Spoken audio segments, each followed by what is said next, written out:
G'day friends, my name is Kevin and I'm here today to show you the correct techniques for applying our Screen Goo 2.0 coding systems so that you can create your own state-of-the-art projection screen. We'll be covering the tools you need, sharing some thoughts on surface preparation, demonstrating the preferred method for rolled applications, and if you stick with us till the end, sharing a clip or two revealing that patience is truly a virtue.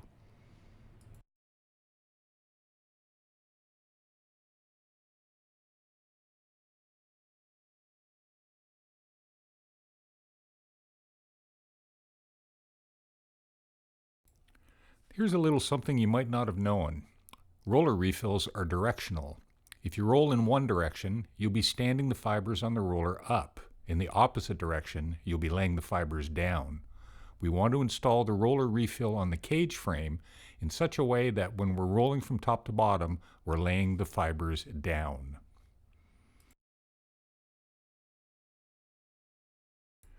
To make it easier for you to see the correct technique in action, I'm applying our chroma key green finish coat.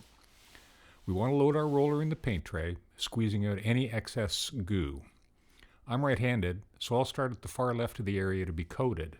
In order to avoid drips, we're starting by rolling upwards from the center and then working up and down to finish a full column. Once the column is complete, we're going to do a finishing stroke, an uninterrupted roll from top to bottom, no stopping, no picking up the roller. Create a second column using the same technique, overlapping the first column by about 2 inches. Carry on making columns until the full surface is coated.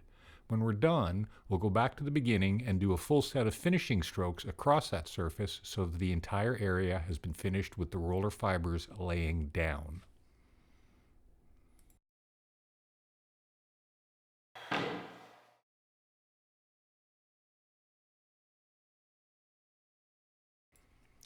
Now that we've learned the rolling method, let's detail the sequence of events.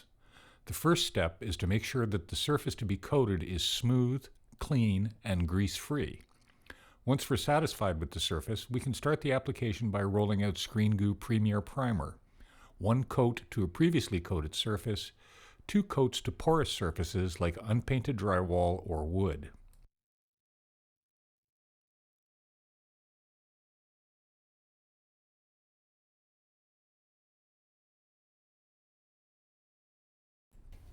After giving our primer coats 60 to 90 minutes to dry, we'll be ready to apply our Screen Goo 2.0 finish coats.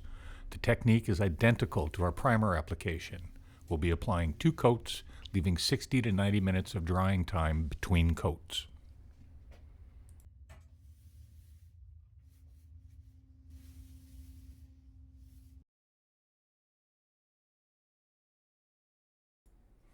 Now, there's a better than trivial chance that even though you follow these instructions closely and done everything correctly, your surface will look streaky and messy. Fear not. First, take a deep breath. Second, resist the temptation to do anything other than to be patient and wait. You did this right. Go and make yourself a cup of tea, come back in an hour, and marvel at how the wet mess you left has transformed itself into a beautifully uniform, dry surface. That's it. You're done.